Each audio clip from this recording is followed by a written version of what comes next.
Sé que es Dios porque la ciencia de vanguardia lo demuestra con creces. No lo demuestra. No me gusta interrumpir, porque es un país libre. Esperamos un mundo libre y cada quien tiene derecho a decir lo que piensa. Y yo también creo que a veces es bueno aclarar las cosas. Y cuando se trata de que la ciencia demostraría a Dios, creo que es bueno entender qué es la ciencia y qué dice realmente. En este caso, por ejemplo, podríamos entender que si la ciencia demostrara a Dios, entonces le quitaría la capacidad de ocultarse de nosotros. Porque Dios debería ser todopoderoso. O si lo hemos demostrado, hemos mostrado que existe, sí, lo hemos mostrado ahora para siempre. Entonces, de alguna manera es casi una imposibilidad filosófica. ¿Por qué? Porque la ciencia es un método. La ciencia no nos dice qué son las cosas, qué es el mundo. La ciencia no significa saber que esto es esto, esto es esto, esto es esto. La ciencia es un método de conocimiento, un método que descubrimos dentro de la filosofía natural, porque así se llamaba, primero la ciencia. Y este método de conocimiento tiene herramientas muy claras. En física, las herramientas de conocimiento están muy bien definidas. Básicamente las aprendimos en la escuela primaria. Digamos que estudiamos un fenómeno al que llamamos un fenómeno físico, que está en la naturaleza. Y ese fenómeno físico, digamos que es la luz. Cómo se desplaza y refleja la luz, entre otros aspectos, ¿sí? Eso es. Las magnitudes físicas asociadas a las ondas luminosas, que son ondas electromagnéticas, incluyen el campo eléctrico y el campo magnético. El campo eléctrico es una magnitud física que se representa con E, que es un vector, y que se describe junto con el campo magnético que se representa con B, y que también es un vector. Ambos describen ondas electromagnéticas, es decir, ondas luminosas. Sin magnitudes físicas no podemos describir nada de la naturaleza. Antes de describir algo, de decir que algo existe, si queremos demostrarlo a través de la ciencia, tenemos que decir qué magnitud física es. No solo eso, ¿dónde la encuentro en el manual? Está bien, puede ser nueva e incluirse en el manual, pero necesitas estas magnitudes físicas. Después a estas magnitudes físicas se les asocian unas unidades de medida. ¿Quieres saber si el campo eléctrico es mayor o menor? En el caso del campo eléctrico, la unidad de medida es voltio por metro. Bien, señor, es 1 voltio por metro, 2, 1.000.000 y así sucesivamente. Como han escuchado, al hablar de unidades de medida también nos referimos a valores numéricos, como 2, 3 o 4 voltios por metro. Entonces, cuando escuchen a alguien decir que la ciencia demuestra que sí, ustedes de inmediato deben preguntar, ¿ok? ¿Qué fenómeno fue estudiado? ¿Cuáles son las magnitudes físicas con las que describimos ese fenómeno? ¿Están en el libro de texto o tal vez van a estar en el libro de texto, verdad? ¿Qué unidades de medida tienen esas magnitudes físicas y cuáles son los valores numéricos?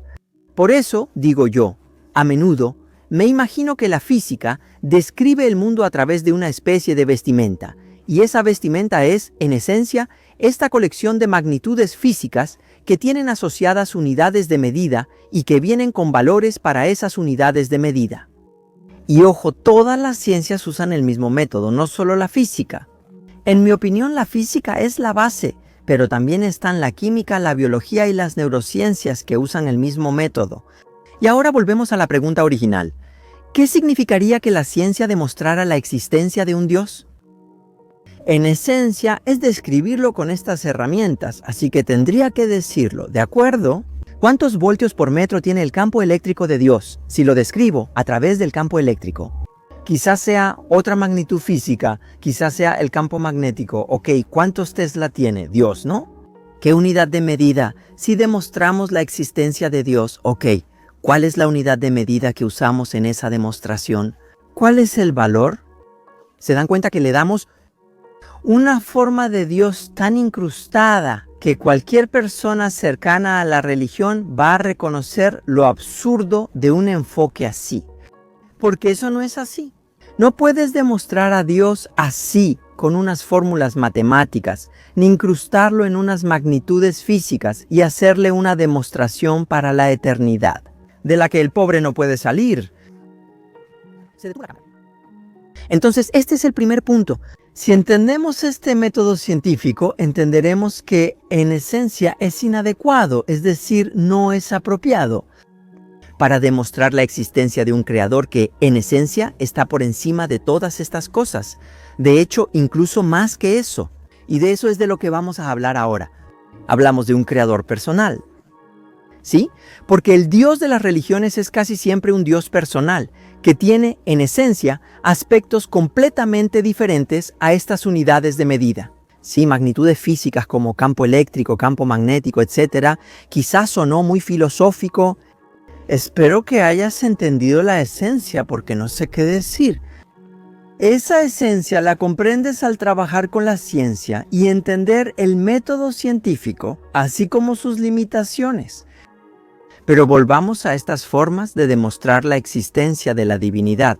Y existen demostraciones, entre comillas, de la existencia de la divinidad. No voy a entrar en ellas, entonces pueden encontrarlas en internet, pero no voy a entrar en ellas. Porque no quisiera repetir ahora lo que otros ya han dicho y que se ha dicho muy seguido. Me gustaría insistir en una opinión mía personal, sí. Y mi opinión personal es que cuando las personas se imaginan que están demostrando la existencia de Dios, caen en ciertas trampas. Y no se dan cuenta de esas trampas. Muchas personas dicen, ok, los científicos hablan del Big Bang. Este Dios, este mundo fue creado de la nada, o no puede ser creado de la nada. O eso significa que ahí estaba Dios. Entonces mira, mi Dios existe, pero eso también tiene un problema mayor. Esa demostración solo probaría la existencia de un Dios creador, no el de una religión específica ni el Dios trinitario del cristianismo. No tiene ninguna relación como para decir que es un Dios personal, ni siquiera eso, sería solo un Dios creador. Tal vez, sí. Pero por otro lado, de nuevo se entiende mal la ciencia, porque la ciencia no dice que en el Big Bang el universo fue creado. De hecho, Stephen Hawking tiene una expresión muy bonita. Él dice, yo creo que en el Big Bang el universo comenzó. No fue creado, comenzó. Él hace una distinción entre comenzar y ser creado. Pero, retrocediendo un poco, un paso atrás, ¿qué nos dice la física? Nos dice que a unos pocos milisegundos después del Big Bang, de hecho milisegundos o menos que milisegundos, que eran microsegundos, nanosegundos y así sucesivamente. Sí, poco después del Big Bang, la materia que vemos esparcida a nuestro alrededor estaba comprimida. Tampoco dice, ojo, que ese universo era un punto. El universo podría haber sido infinito desde el principio, pero la materia a nuestro alrededor estaba comprimida, sí. Y tampoco dice qué pasó antes. La ciencia aún no determina qué ocurrió exactamente en el Big Bang, que sigue siendo una extrapolación científica. Podemos decir con bastante precisión qué sucedió unos momentos después del Big Bang. ¿Qué tan comprimida estaba la materia? ¿Cómo surgieron las partículas elementales, etcétera? Podemos hablar de temas interesantes. Pero no dice qué habría pasado en ese momento. Al que nosotros extendemos, decimos t igual a 0, y existen teorías en la física que dicen, bueno, espera un momento. No hubo un Big Bang ahí, un comienzo, como en la creación, ¿sí? Sino que en realidad existió un universo antes o existió un multiverso. También existen teorías, pero también existen teorías, como dice Hawking. Ok, puedo imaginarme que hubo un comienzo, pero no hubo una creación. Pero todo esto son hipótesis. Actualmente, la ciencia no dice absolutamente nada sobre lo que sucedió en el momento del Big Bang. En pocas palabras, ni siquiera el Big Bang puede ser tomado como argumento de un Dios creador. Y esto de hecho fue discutido por Jorge Lemaitre, quien fue el creador de la teoría del Big Bang y era sacerdote. Cuando hizo esta teoría, el Papa de Roma escribió de inmediato, mira, esta es la prueba de la existencia de Dios. Y Lemaitre dijo muy bonito, Padre, no mezcle las cosas, una es la ciencia, otras son las cosas espirituales, manténgalas separadas, y él las mantuvo separadas. Y no tuvo problema. El hecho de que la ciencia sugiera eventualmente una creación. Sí.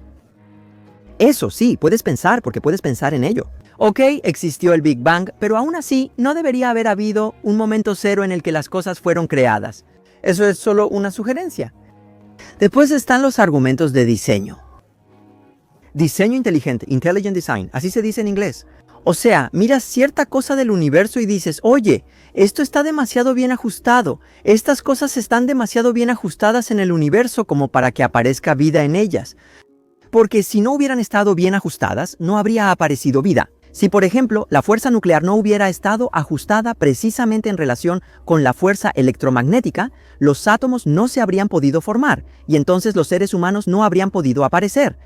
Podría hablar mucho tiempo sobre este argumento del diseño inteligente, intelligent design, pero no lo haré aquí. Lo que quiero decir aquí es solo mi opinión personal. Y es que este argumento del diseño inteligente siempre es muy engañoso. Usas un argumento científico, pero sabes que la ciencia cambia. El mejor ejemplo para mí sigue siendo Newton, quien al descubrir cómo se mueven los planetas alrededor del Sol, lo expresó así. Bueno, espera un momento. Estos planetas podrían haberse influenciado entre sí a lo largo del tiempo y podrían haberse salido de su órbita. Y el sistema solar se habría desintegrado por estas interacciones gravitacionales. ¿Por qué no pasó?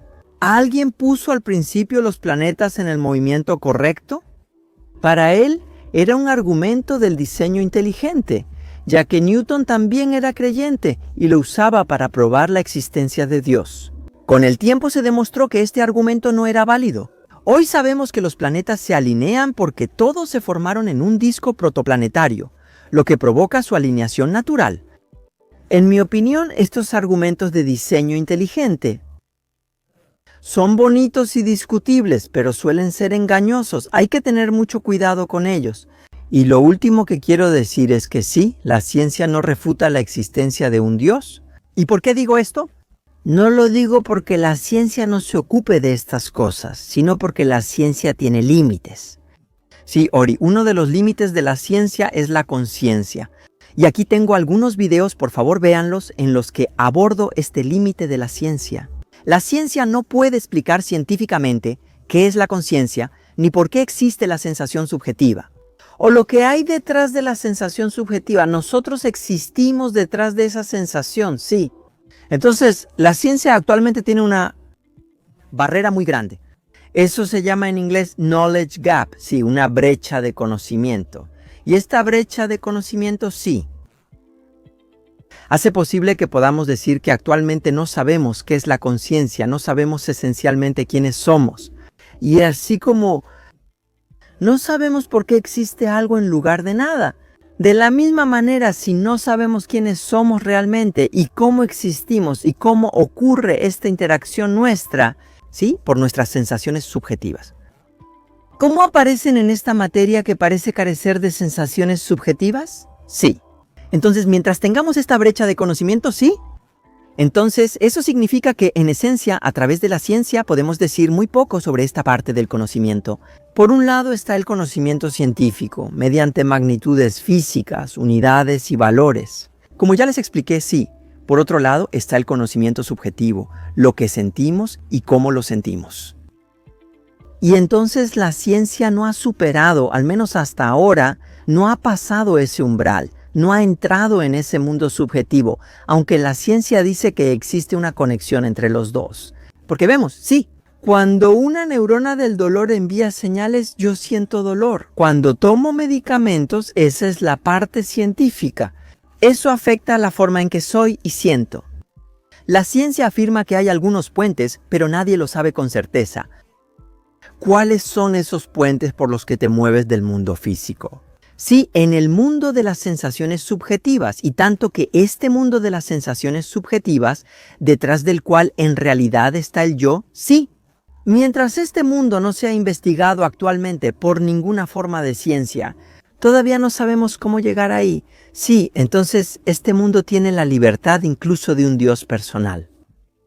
Y llegamos de nuevo a la conclusión de que sí, la ciencia tampoco dice que Dios no existe. La ciencia llama nuestra atención al notar que existen miles de religiones distintas. Cada una dice algo y a veces se contradicen. Sí, la ciencia nos llama la atención. Oye, de entre miles de religiones es muy poco probable que solo una sea completamente verdadera. Lo más probable es que ninguna de las religiones, sí, no puede reclamar la verdad total en su totalidad, es decir, que todo lo que dice ahí sea cierto. Puede pasar que ciertas cosas no sean verdad. Y eso me parece a mí que es, digamos, la relación correcta entre la ciencia y la religión. Es decir, la ciencia permanece sincera con su método científico. Sí, en la que se habla de magnitudes físicas, de unidades de medida, de valores de medida, sí. Y la religión y la fe, en general, trabajan en otro aspecto de las sensaciones subjetivas, en el otro plano del que hablábamos, ¿sí? Y no deberíamos mezclarlas.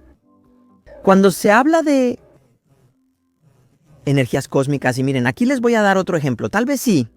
Más allá del átomo hay algo, y es que lo que sigue más allá del átomo ya no es sustancia, es solo campo, es solo energía. Cuando se habla de energías cósmicas, como si fueran verdades absolutas, esas energías, si hablamos científicamente, deben tener unidades de medida y valores. Entonces, tenemos que averiguar cuántos julios tienen esas energías, qué magnitudes tienen, y otra vez debemos entender que en física, la energía no es una unidad última, ¿sí? La energía es solo una magnitud física que al final se describe con algunos números que se conservan en un sistema especial, en donde las ecuaciones de la física, descritas por lo que los físicos llaman un lagrangiano, esas ecuaciones no dependen del tiempo, porque en cualquier sistema físico en el que tenemos las mismas ecuaciones en el tiempo, entonces ese lagrangiano mantiene la misma forma en el tiempo, no depende analíticamente del tiempo. Entonces, en cualquier ecuación de este tipo, encontraremos una cantidad que se conserva en el tiempo y llamamos a esa cantidad energía. Entonces la energía no es otra cosa, en física, sí, más que una cantidad física que elegimos para describir un sistema, porque nos resulta más fácil de describir, porque sabemos que esa cantidad se conserva en el tiempo. Pero no es una cosa, ¿cómo decirlo?, un ladrillo fundamental de la existencia, esotérico y desconocido o lo que sea, como lo invocan algunos. Ya. Sí, por supuesto, se olvidé presionar grabar. Lo que dije al final fue que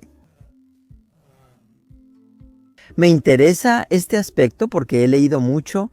Sí, he leído mucho sobre esta relación entre ciencia, fe y religión.